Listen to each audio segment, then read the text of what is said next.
There is a particular kind of rain that does not care about your plans. Not the soft, polite kind that taps gently on windows and makes everything smell clean and new. No, this was the other kind. The rude kind. The kind that shows up without warning on a Tuesday evening when you are already running 20 minutes late, carrying 3 bouquets of white lilies, wrapped in paper, that is slowly losing its battle against the water, wearing shoes that were never meant to be wet, and praying, genuinely praying, that the hotel lobby doors are still unlocked because the service entrance closed at 6 and nobody told you.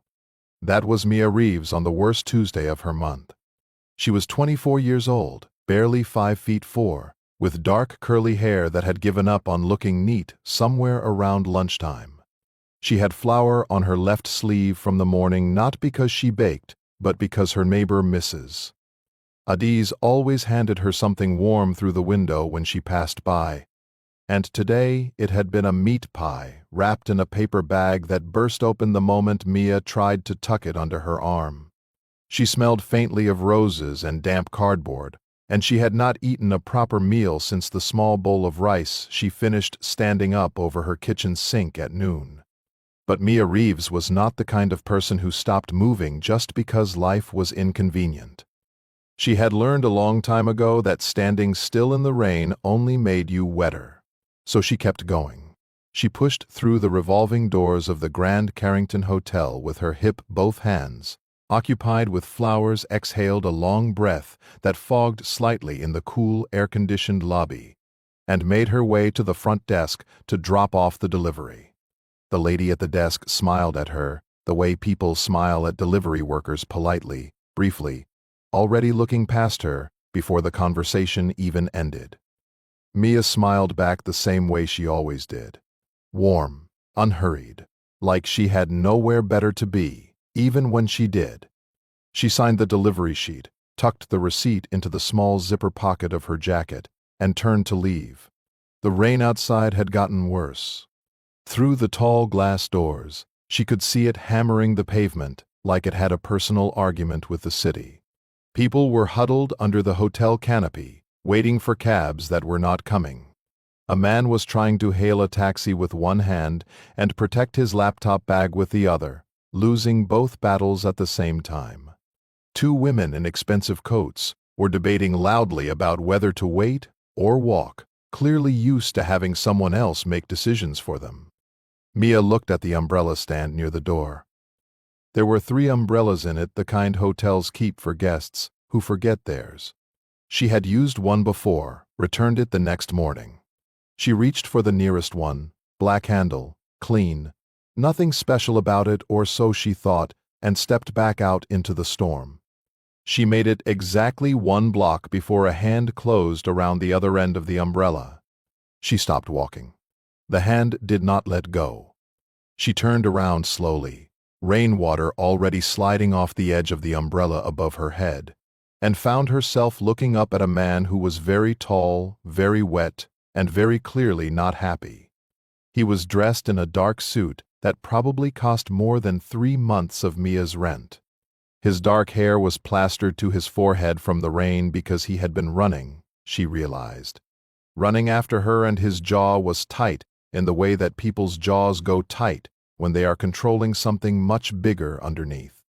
He was, objectively speaking, one of the most handsome people Mia had ever seen up close. But Mia had always believed that handsome without kindness was just decoration on an empty shelf, so she looked past that immediately and focused on the problem at hand, which was that this man was holding her umbrella. His umbrella, as it turned out. "That belongs to me," he said. His voice was low and even, and the kind of voice that was used to being listened to on the first try. Mia looked down at the umbrella, then back up at him. The rain was soaking his shoulders, his collar, his very expensive shoes. "You ran through all of that," she said, nodding back toward the hotel, "for an umbrella? It is not just an umbrella." She looked at it again. It was black. It had a wooden handle. It opened and closed like every other umbrella in the world. She turned it slightly and noticed, for the first time, A small engraving on the handle, so small she would never have seen it without looking. 2 letters. ES in a careful, old-fashioned script. Something in her chest shifted. Not guilt exactly. More like understanding. "I am sorry," she said, and she meant it completely. "I did not look. I just grabbed the first one." The man looked at her for a moment, really looked, the way people rarely look at strangers, and something in his expression shifted too. The jaw unclenched, just slightly. "It was my mother's," he said. Then he seemed surprised that he had said it, like the words had come out without permission. Mia held the umbrella out to him without another word. He took it. And because Mia Reeves was a person who never let a moment be more awkward than it needed to be, she turned and walked directly back into the rain without a single complaint, head slightly down, wet hair immediately plastered to her face, walking like someone who had accepted their fate with great dignity and zero drama. She heard him say something behind her. She turned back. "Share it," he said. He was holding the umbrella out toward her, or rather, he had stepped forward and was now holding it above both of them, which required him to stand closer than strangers usually stand. "You are already soaked." "So are you," she pointed out. "I was chasing you." To be fair, I did not know I was being chased. She pushed her wet curls out of her face. "I thought I was just leaving." A beat of silence passed between them. And then quietly, unexpectedly, in the middle of a very rude Tuesday rainstorm, Lucas Sterling smiled. Not a polite smile. Not a practiced one. A real one. Small and surprised, like something that had not happened in a while and was not quite sure of its welcome. His name was Lucas Sterling. Mia did not know that yet. She did not know that his face appeared on the covers of business magazines, or that he owned the hotel they had just walked out of, along with 17 other buildings in this city alone, or that 3 assistants and 1 very stressed-out personal scheduler were currently trying to locate him via phone and text, and something that could only be described as quiet professional panic. She did not know any of that. She just knew that he was a man standing in the rain sharing an umbrella with a stranger because it was the right thing to do, and that mattered more to her than anything written in a magazine. They walked together under the umbrella for 1 block before she stopped at her delivery scooter. She pulled her helmet from the storage compartment and began to pull it on. "Your name," he said suddenly. She looked up. "Mia." "Lucas," he said. She clicked her helmet strap. "Nice to meet you, Lucas. Take better care of your umbrella." She said it warmly, without a trace of unkindness. Then she kick-started the scooter, pulled out into the rain, and disappeared around the corner before he could say another word. Lucas Sterling stood on the pavement with his mother's umbrella and watched her go. A car pulled up beside him, his driver, finally locating him, and the window rolled down. His assistant's voice came through the driver's phone, listing the 17 things that needed his attention before 9 o'clock the next morning. Lucas did not hear a single one of them. He was thinking about a girl with wet curls and flour on her sleeve who had looked at his most valuable possession and handed it back without a second thought. He was thinking about how she had walked into the rain without asking for anything. He was thinking about the way she said his name, just Lucas. No Mr. Sterling, no sir, like he was simply a person. Not a title. Not a net worth. Just a person. He got into the car. He set the umbrella carefully on the seat beside him. And for the first time in a very long time, Lucas Sterling rode home in silence, not because he was tired or busy or thinking about profit margins, but because he was thinking about someone else entirely, and he wanted to hold on to the feeling just a little longer before the rest of the world rushed back in. 2 streets away, Mia parked her scooter under the small awning of her flower shop, pulled off her helmet, and sat for a moment listening to the rain on the tin roof. She thought about the engraving on the umbrella handle. Yes, she thought about the way his voice had changed when he said it was his mother's, how all the controlled, polished edges of him had softened for just a second, like a window cracking open. She thought about his smile. Just once. Then she shook the thought loose, rolled up her sleeves, and went inside to close up the shop. But she thought about it again at dinner, and once more before she fell asleep. And every morning that week, without quite meaning to, she noticed the well-dressed man who walked slowly past her shop window, never stopping, always looking. Once, she was arranging sunflowers in the front display when she looked up and found him already looking in. Their eyes met for exactly 2 seconds before he looked away and kept walking. Mia smiled at the sunflowers. She did not say anything to anyone, but she started leaving the display window, looking its very best every morning, just after 8, right around the time his footsteps passed on the pavement outside. Just because. The letter arrived on a Thursday morning inside a stiff white envelope with the Sterling Property Group logo printed on the top left corner in serious, no-nonsense gold ink. Mia read it once standing at her shop counter. Then she read it again sitting on the stool behind the counter, her coffee going cold beside her. Then she set it down very carefully, the way you set something down when your hands are about to start shaking and you do not want anyone to see. 30 days.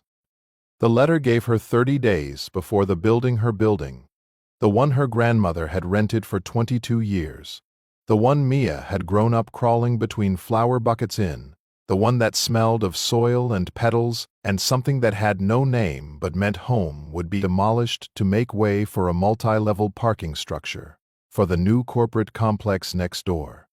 30 days. Mia sat in the quiet of her shop and looked around at everything she had built and inherited and loved. The hand-painted sign above the door that her grandmother Nora had written herself in careful, uneven letters that slanted upward like they were trying to reach something. The shelves of small ceramic pots that Mia had collected from different markets over the years. Each one slightly different, none of them matching, all of them perfect. The corner where she kept the older, slightly wilted flowers that she sold for almost nothing to the elderly man from the apartment block who came every Friday to buy flowers for his wife's grave. The little corkboard on the wall covered in thank you notes and wedding photos and drawings from children whose parents had bought birthday flowers here. This was not a business. This was a record of every good thing that had happened in this neighborhood for over 2 decades. And somewhere in a tall glass office building, a man named Lucas Sterling, the same man she had shared an umbrella with, the man whose footsteps she had been quietly listening for every morning at 8 o'clock, had signed a piece of paper that said all of it was worth less than a parking space. Mia took the letter, stood up straight, grabbed her jacket, and walked out the door. She did not take her scooter. She walked all the way across town, through the business district, past the fountains outside the Sterling Group headquarters, through the revolving door that a security guard immediately moved to block before she held up the letter like a shield and said, with a calm that surprised even her, "I have an appointment with the owner of this building. His name is on this letter. Please let me through." She did not have an appointment. Everyone in the lobby probably knew she did not have an appointment. But there is a particular kind of quiet confidence that some people carry that makes the world step aside, and Mia Reeves had been carrying it since she was 9 years old, and had marched into her school principal's office to argue on behalf of a classmate who could not argue for herself. She got to the 32nd floor. She walked past a startled receptionist who said, "Excuse me, miss," and kept walking. She pushed open the large glass door at the end of the hall, stepped into an office that was bigger than her entire apartment, and found Lucas Sterling standing at his floor-to-ceiling window with his back to her, looking out over the city like it was something he had already measured and catalogued and filed away. He turned around. For a single moment, less than a second, something crossed his face that was not the composed, guarded expression she imagined he wore for board meetings and negotiations. Something that looked almost like relief, like a man who had been waiting, even though he had not admitted it to himself. Then the expression closed up again. Professional. Careful. "Miss Reeves," he said, because of course he knew her name. Of course he did. You're tearing down my shop, she said. She was not shouting. She was not crying. Her voice was steady and direct, and she placed the letter on his desk with the same energy she might place a chess piece deliberately, with full understanding of what she was doing. What followed was a conversation that both of them would replay in their minds many times in the weeks ahead. Mia told him about her grandmother Nora, who had started the shop after losing her husband, who had raised Mia inside those four walls after Mia's parents left when she was 6. She told him about the wedding bouquet she had made for couples who came back every anniversary to buy flowers from the same place they had started. She told him about the children from the school down the road who came every spring for a class project about growing things, and how she always saved the sunflowers for them because sunflowers grew fast and children needed to see results. She told him all of it without drama and without asking for pity.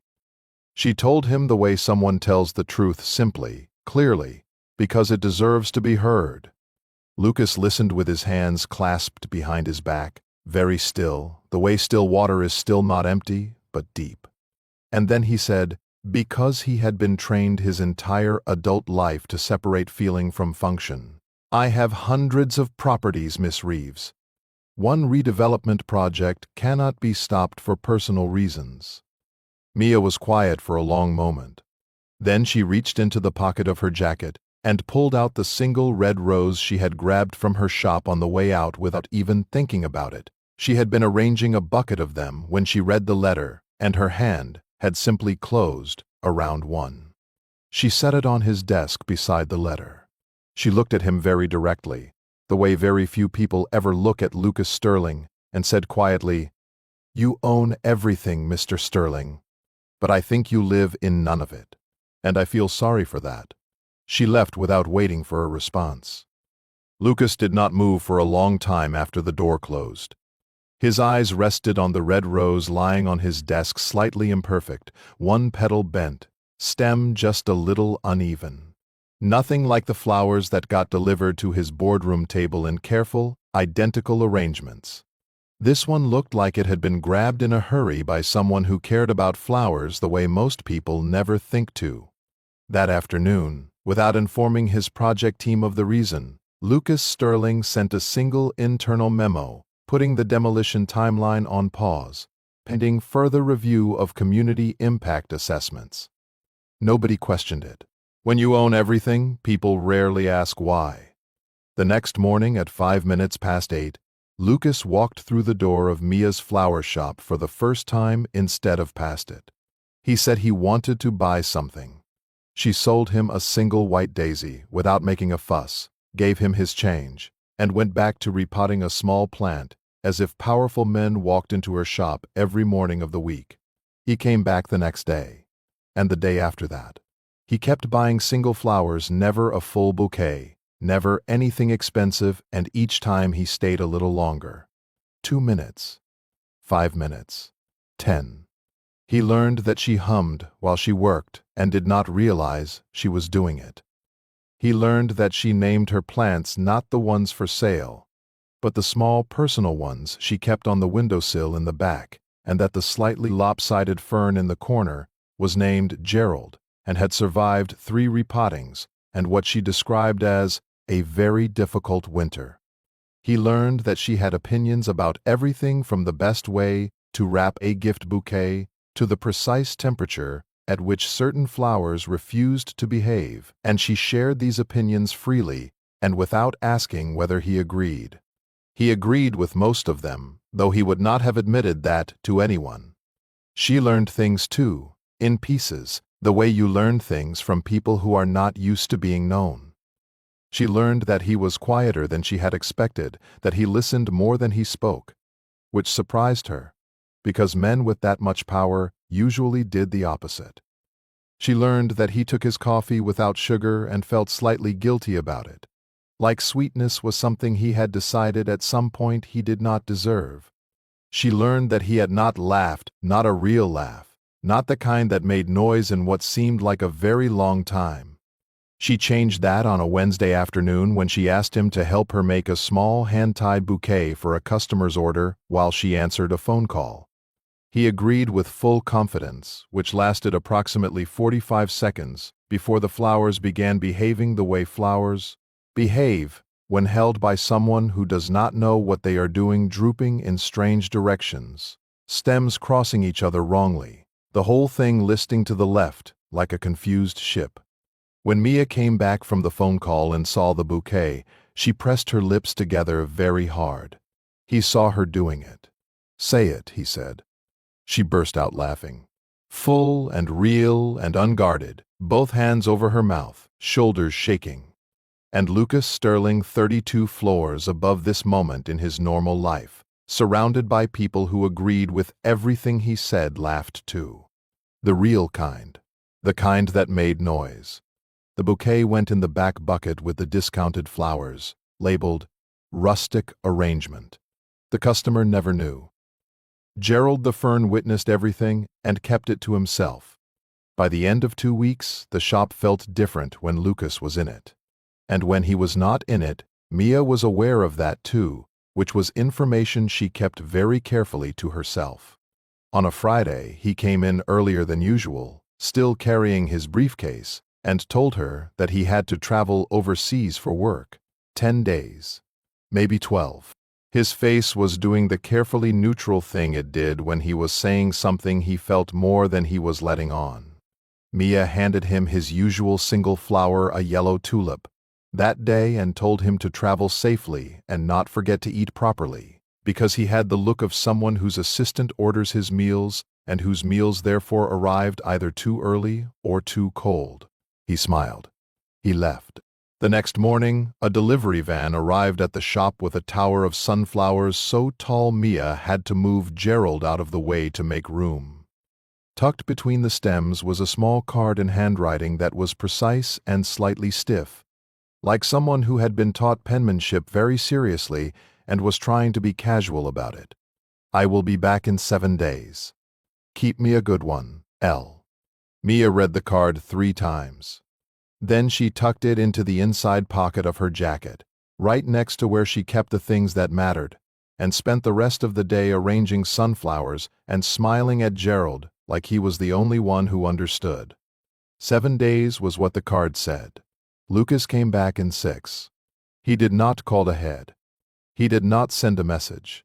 He simply appeared at the flower shop door on a quiet Thursday morning, one day before anyone expected him, still carrying the slight time zone heaviness of a man who has just crossed several hours in the wrong direction and gone somewhere else entirely without stopping to rest first.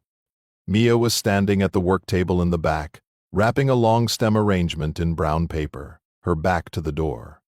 She heard the small bell above the entrance ring, the little brass bell her grandmother had hung there the day the shop opened, which Mia had repainted twice but never replaced, and she called out without turning around, "Good morning, I'll be with you in a moment." Silence. Not the silence of someone waiting. The silence of someone who has something to say and is taking a breath first. She turned around. Lucas was standing just inside the doorway, slightly rumpled in a way that was entirely unlike him, his tie loosened, his jacket over one arm, a look on his face that was somewhere between careful and terrified, which, for a man who negotiated billion-dollar agreements without blinking, was rather extraordinary. Mia set down the brown paper very slowly. "You're early," she said. "I know. By a day. I know that too." She looked at him for a moment, really looked, the way she had looked at the engraving on the umbrella handle, taking in the details. The tiredness in his eyes that was not from the flight. The way he was standing, not like a man who owned the building, but like a man who was not entirely sure he was welcome in it. "Sit down," she said, because that was what Mia Reeves said to people who clearly needed to sit down. She pointed to the small wooden stool by the potting table, the same stool she sat on when she was thinking or eating her lunch or talking to Gerald about her day. Lucas sat down. He put his jacket across his knee.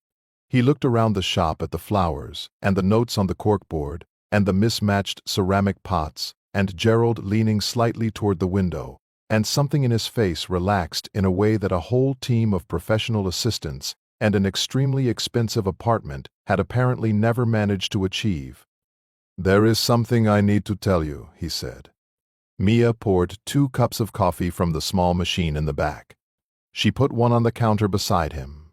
She sat on the edge of the work table with her own cup and looked at him steadily. "The building," he began. "What about it?" "The project is cancelled. Permanently."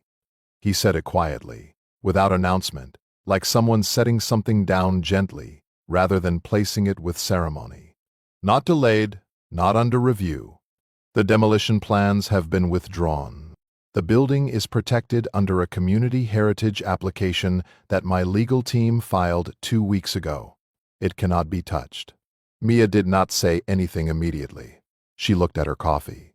She looked at him. She thought about her grandmother Nora, who had mopped those floors every Saturday morning for 22 years. She thought about the corkboard. She thought about Gerald surviving the difficult winter. "You did that," she said finally. It was not a question. "Yes." "Why?" And this was the moment. This was the moment that Lucas Sterling, who had given speeches to hundreds of people, who had answered hard questions in front of cameras and across boardroom tables, who had negotiated and strategized and never once let a room see him uncertain, found himself with nothing prepared. No strategy, no careful language, just the truth, standing in a flower shop on a Thursday morning, asking to be let out. "Because none of the reasons to keep the project made sense anymore after I walked in here," he said. "Because I kept coming back every morning and telling myself it was just a habit, and I am very tired of lying to myself about what a habit is." He paused. "Because the day you left that rose on my desk and walked out, I sat in my office for an hour and I could not remember the last time something someone said had stayed with me that long." The shop was very quiet. Outside, the city moved the way it always did, cars, voices, the distant rhythm of ordinary life carrying on without drama or announcement. Inside, 2 people sat very still in the middle of something that had been building quietly for weeks, without either of them naming it. "You own a rooftop," Mia said finally. He blinked. "I own several. The one on top of this building." She had looked it up once, idle and curious, and found a photograph taken from a street angle, a strip of green visible above the concrete edge, clearly tended, clearly alive. "What is up there?" Lucas was quiet for a long moment. "Something I have never shown anyone," he said. Mia slid off the work table and picked up her jacket. "Then it is about time," she said simply, as if this were a completely ordinary thing to say to a man you had been selling single flowers to for 2 weeks, and not at all the boldest and most certain thing she had ever decided. They took the service elevator, Mia's choice, because the main elevator had mirrors, and she did not want to watch herself being nervous. The elevator opened onto a stairwell door. Lucas had a key. He unlocked it with the careful, slightly reverent manner of someone unlocking something they consider precious. The door opened and the smell hit her first. Green and warm and alive, the smell of earth and water and growing things, concentrated and genuine, filling the throat like a long drink of something good. Mia stepped through the door and stopped. The rooftop was a garden. Not a manicured, decorative garden with symmetrical hedges and architectural intent. A real garden, a loved garden. Raised beds running in curved lines across the full length of the roof, every one of them overflowing with a different thing, roses climbing a wooden trellis built against the far wall, lavender in long, swaying rows catching the late afternoon wind, marigolds and dahlias and sweet peas and things Mia could name by sight that most people could not have identified with a guidebook.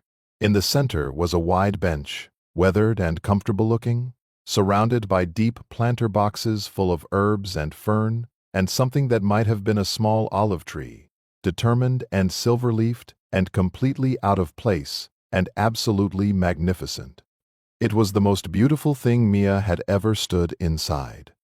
She walked forward slowly, touching nothing, turning slowly, taking it in with the full and careful attention she gave to things she intended to remember forever. "My mother built it," Lucas said from behind her. "She started it the year she got sick. She said she wanted something that would keep growing no matter what." His voice was steady but tender, the way you carry something breakable. "She did not get to finish it. I did when I was 20, and then I just kept it." Mia turned to face him. She thought about ES on the umbrella handle, and the way his voice had changed on a rainy Tuesday evening when he said it was my mother's. She thought about the coffee he took without sugar and the laugh she had only heard once and the way he stood outside the window every morning without coming in because coming in meant wanting something. She thought about how big and quiet a life could be when you filled it with everything except the things that actually mattered. "You have been taking care of this whole time," she said softly. "All of this, the umbrella, the garden, the building." She shook her head gently. "You take care of everything that belonged to someone you loved, and nothing that belongs to you." Lucas looked at her across the lavender and the roses and the small brave olive tree. "I am not sure I know how," he said honestly. Mia took a step toward him, and then another. She looked up at him in the way she always looked at him, directly, clearly, without pretense, the way she looked at everything worth seeing. "You hold flowers all wrong," she said quietly.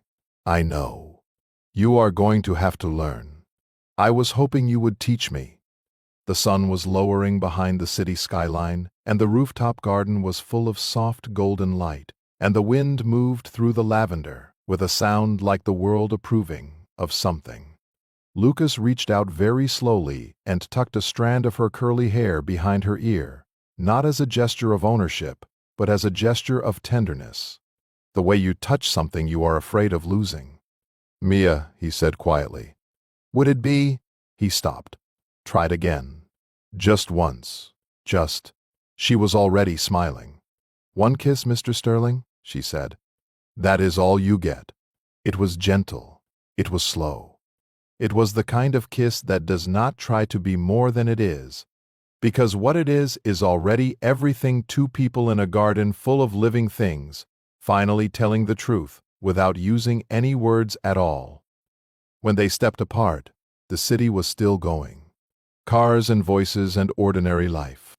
Nothing had changed, except that Lucas Sterling was standing in a rooftop garden his mother had built, holding the hand of a woman who had walked into the rain without asking for anything, and feeling for the first time in longer than he could name exactly where he was supposed to be. The flower shop stayed open.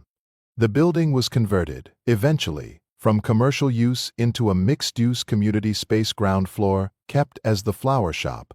The upper floors turned into small creative studios rented at accessible rates to artists and makers, and a very delighted ceramics teacher named Priya, who had been looking for a space for 3 years.